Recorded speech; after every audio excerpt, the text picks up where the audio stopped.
Everyone, आज हम start करते हैं अपना सीक्वेंट एंड सीरीज़ का टॉपिक और इस पे बेस्ड कुछ लास्ट ईयर के क्वेश्चन।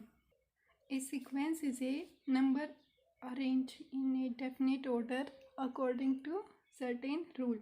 किसी रूल के अकॉर्डिंग, जैसे अपन इस सीक्वेंस को हम किससे डिनोट करते हैं, या तो an या फिर इस टाइप से हम इसको डिनोट करते हैं।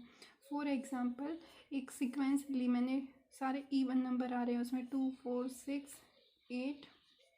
इनका एक ऑर्डर चला हुआ है, एक सर्टेन रूल के अकॉर्डिंग चल रहे हैं ये 2, 4, 6, 8, 10 इस टाइप से। तो ये क्या है अपने पास, सीक्वेंस। ठीक है, तो एक और एग्जांपल लेते हैं। जैसे इसका एक सीक्वेंस है 1, 1/2, 1/3, 1/4 इस टाइप से नंबर चल रहे हैं। तो ये किस टाइप की क्या बन रही है, एक सीक्वेंस है, क्योंकि किसी रूल के अकॉर्डिंग जा रही है। ये रूल कौन सा है अपने पास, 1/n। तो ये भी अपने पास सीक्वेंस का एग्जाम्पल हुआ। अब जो सीक्वेंस होती है उसकी होती है दो टाइप। क्या होते हैं, अगर किसी सीक्वेंस में फाइनाइट नंबर ऑफ एलिमेंट हैं तो उसको बोला जाता है फाइनाइट सीक्वेंस। और जिस सीक्वेंस में इनफाइनाइट नंबर ऑफ एलिमेंट है उसको बोला जाता है इनफाइनाइट सीक्वेंस। जैसे अगर मैं किसी सीक्वेंस को ऐसे लिखती हूँ 1A1 A2 A3 up to AN, ठीक है, तो ये हुई फाइनाइट सीक्वेंस है। और इनफाइनाइट सीक्वेंस के एग्जांपल के लिए A1 A2 A3 AN dot dot, आगे की वैल्यू का हमें नहीं पता कहाँ तक जा रही है, तो ये क्या हो जाएगा, इनफाइनाइट सीक्वेंस। ना नेक्स्ट क्या है, सीरीज़ है। सीरीज़ क्या होती है, सम ऑफ ऑल सीक्वेंस। जैसे अपने पास कोई सीक्वेंस है A1 A2 up to AN तक जा रहा है, ये एक सीक्वेंस है। तो A1 plus A2 plus up two plus AN, ये क्या बन जाएगी अपने पास, ये क्या है अपनी सीरीज़। सीरीज़ क्या होती है, सम ऑफ सीक्वेंस। और सीरीज़ को हम डिनोट करते हैं summation n is equal to 1 to infinity AN। इसको हम सीरीज़ को ऐसे डिनोट किया जाता है। और जो सीक्वेंस होती है वो भी क्या, सीरीज़ होती है वो भी क्या होती है, इनफाइनाइट और finite. Finite series, finite number of element, infinite series. अगर देखो सीक्वेंस अगर इनफाइनाइट होगी तो सीरीज़ भी इनफाइनाइट है, और सीक्वेंस अगर फाइनाइट है तो सीरीज़ भी क्या है, फाइनाइट है। ठीक है, तो फाइनाइट और इनफाइनाइट। ठीक है, अब कोई एग्जांपल लेके दिखाती हूँ। जैसे सीक्वेंस का, मान लो मैंने एक सीक्वेंस ली 1 3 5 7, ये सीक्वेंस ले ली मैंने। तो इसी को सीरीज़ की फॉर्म में मैं कैसे लिखूँगी, 1 + 3 + 5 + में 7 ऐसे लिखा जाएगा इसको। ठीक है, अब बात आती है हम इनका यूज़ कहाँ पे कर रहे हैं। इनका यूज़ कहाँ पे आता है, कन्वर्जेंट, डाइवर्जेंट और ओसिलेटरी, इनको प्रूव करने में। ठीक है, हमें ये चेक करना होता है कि कौन सी सीक्वेंस है वो कन्वर्जेंट है या वो डाइवर्जेंट है या ओसिलेटरी है। एग्ज़ाम्स में इसी टाइप के क्वेश्चन आते हैं। सबसे पहले फॉर एग्ज़ाम्पल मैंने, अगर कोई भी सीक्वेंस कन्वर्जेंट तब होगी अगर मैं सीक्वेंस के ऊपर लिमिट लगा दूँ, limit n tends to infinity AN, अगर वो आ जाए फाइनाइट। ठीक है, फाइनाइट और यूनिक आ जाए तो उसको क्या कहते हैं, कन्वर्जेंट। अगर वो आ जाए इनफाइनाइट तो वो होती है डाइवर्जेंट सीक्वेंस। ठीक है, और अगर आ जाए नॉट यूनिक, मतलब ना मुझे कुछ भी उसका आंसर नहीं पता चल रहा, नॉट यूनिक आए तो उसको बोला जाता है ओसिलेटरी। ठीक है, लिमिट लगाने के बाद अगर आ जाए फाइनाइट और यूनिक उसको कन्वर्जेंट, अगर आ जाए इनफाइनाइट उसको डाइवर्जेंट, और अगर आ जाए नॉट यूनिक, ठीक है, तो उसको बोला जाता है ओसिलेटरी सीक्वेंस। ऐसे ही सीरीज़ के केस में होता है, अगर लिमिट फाइनाइट और यूनिक आ जाए तो वो कन्वर्जेंट, इनफाइनाइट आए तो डाइवर्जेंट, और नॉट यूनिक आए तो ओसिलेटरी। देखो, सबसे पहले मान लिया एक सीरीज़ ली मैंने, वो है U1 U2 up to UN है, ठीक है। ये सीरीज़ है, दैट मीन्स जो U1 है वो क्या है, उसमें क्या आ रही है, इनफाइनाइट सीक्वेंस आ रही है, ठीक है। इस सीक्वेंस का मतलब A1 A2 ये नंबर आ रहे हैं, ऐसे U2 में भी क्या आ रहे हैं, A1 A2 इस टाइप से नंबर आ रहे हैं। तो सीरीज़ क्या होती है, सम ऑफ सीक्वेंस।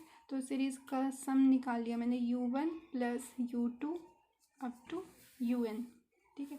तो इसमें कन्वर्जेंट, डाइवर्जेंट और ओसिलेटरी के लिए क्या करते हैं हम, अगर लिमिट पुट लगाएं हम सम के ऊपर और वो आ जाए फाइनाइट, मतलब यूनिक एंड फाइनाइट, तो ये क्या होगा, कन्वर्जेंट।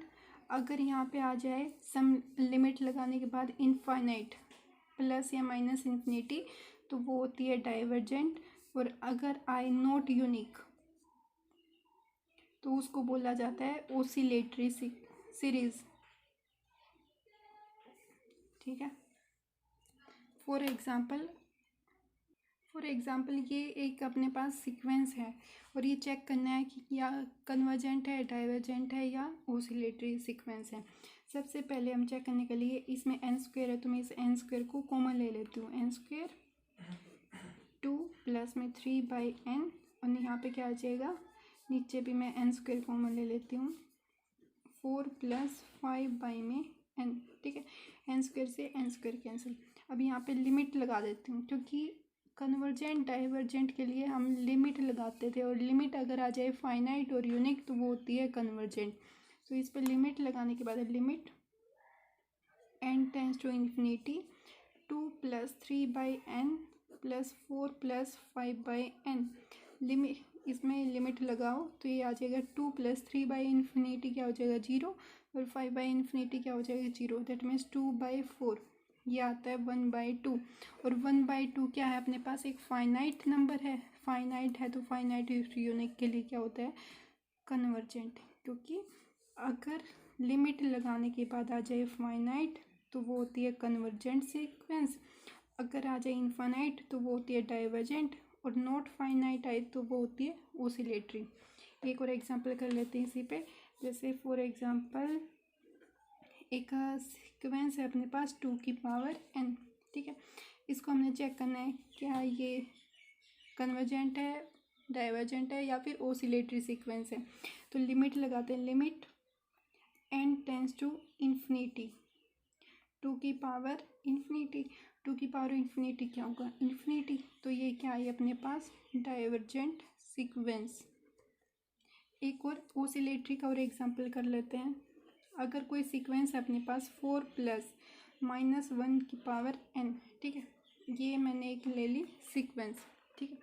अब इसमें लिमिट पुट करते हैं, अगर मैं इसमें लिमिट n की वैल्यू मान के चलते हैं, E1 पुट की मैंने, ठीक है, E1 पुट करती हूँ तो इसकी वैल्यू आती है अपने पास -5, ठीक है। और इसमें अगर वैल्यू पुट करती हूँ ओड तो ये वैल्यू आती है 3, ठीक है। तो इसमें 2 नंबर आ रहे हैं तो नॉट यूनिक, हेंस ये क्या, कौन सी सीक्वेंस हुई, ओसिलेटरी, ठीक है। एक और एग्जांपल ले लेते हैं, मान के चलते हैं अपने पास 4th एग्जांपल, सम ले लिया मैंने नेचुरल नंबर का, ठीक है, अप टू n। ये चेक करना है ये कन्वर्जेंट है, डाइवर्जेंट है या फिर ओसिलेटरी सीक्वेंस है। सबसे पहले सम का फॉर्मूला हमें पता है, ये an के इक्वल है, सम किसके इक्वल होता है, n into B n plus 1/2, ठीक है। तो अब क्या नेक्स्ट स्टेप क्या होता है, हम लिमिट लगाते हैं इसके ऊपर, limit n tends to infinity, तो इन्फिनिटी प्लस 1/2, तो ये क्या है इन्फिनिटी। अगर लिमिट लगाने के बाद जो टर्म आती है वो आ जाए इनफाइनाइट, तो ये कौन सी सीक्वेंस हुई अपने पास, डाइवर्जेंट सीक्वेंस। सिर्फ ऐसे चेक करना होता है हमें, कोई भी क्वेश्चन आ जाए तो। नेक्स्ट क्वेश्चन क्या है अपने पास, एक हमें सीक्वेंस गिवन है, वो है 1 प्लस 1/2 प्लस 1/2 का स्क्वायर, मतलब 1/4 फिर 1/8 ऐसे चल रही है। तो सबसे पहले ये कौन सी सीक्वेंस है अपने पास, इनफाइनाइट सीक्वेंस है। अब इसमें चेक क्या करना है, ये कन्वर्जेंट है, डाइवर्जेंट है, क्या ओसिलेटरी है। सबसे पहले हम देख ये किसका कौन सी सीक्वेंस है अपने पास, जीपी। और जीपी सीरीज़ को हम कैसे चेक करते हैं, सबसे पहले कॉमन रेशियो निकाली जाती है, और वो क्या कैसे निकालती है, बी बाय में ए करके। ठीक है, सबसे पहले कॉमन रेशियो निकाल लेते हैं। इसकी कॉमन रेशियो आएगी, इसको आर से डिनोट करते हैं, 1/2 डिवाइड बाई में 1, तो 1/2। ऐसे ही या तो मैं इन दोनों को लेके चलती हूँ, तो 1/4 डिवाइड बाई में 1/2 करेंगे तो फिर भी 1/2 ही आएगी। तो कॉमन रेशियो अगर सेम आती है तो वो कौन सी होती है, जीपी। जीपी गिवन है अपने पास। अब इसका सम निकालने का फॉर्मूला होता है एस इन्फिनिटी जीपी में ए डिवाइड बाई में 1 माइनस आर। ए की वैल्यू क्या है 1 डिवाइड बाई में 1 माइनस आर की वैल्यू है 1/2। तो ये चेक करते हैं, ये आती है 2। एस इन्फिनिटी क्या आई 2, और ये क्या है अपने पास फाइनाइट एंड यूनिक। सो ये कौन सी सीक्वेंस हुई अपने पास, कन्वर्जेंट सीक्वेंस। सबसे पहले हमने क्या किया, जीपी देख लिया। ठीक है, जीपी को हम कॉमन रेशियो से सोल्व करते हैं, कॉमन रेशियो निकाल ली, फिर ऐसे इसका सम निकालने का फॉर्मूला होता है ए अपॉन में 1 माइनस आर। निकाल दिया, ये आया अपने पास फाइनाइट। फाइनाइट है तो दैट मीन्स कन्वर्जेंट के लिए ये कंडीशन होती है। अब ये कौन सी सीक्वेंस है अपने पास, ये अपने पास है ओसिलेटरी, क्योंकि एक बार कोई एक ड्रम नहीं चली हुई, कोई रूल नहीं चला हुआ किसी 1+3+5 ऐसे -2 -4 कोई सीक्वेंस नहीं है इसमें, तो ये क्या है अपने पास ओसिलेटरी। दैट मीन्स हमें कोई एक फाइनाइट नंबर नहीं मिलेगा अगर हम इस पे लिमिट लगाते हैं तो। ठीक है।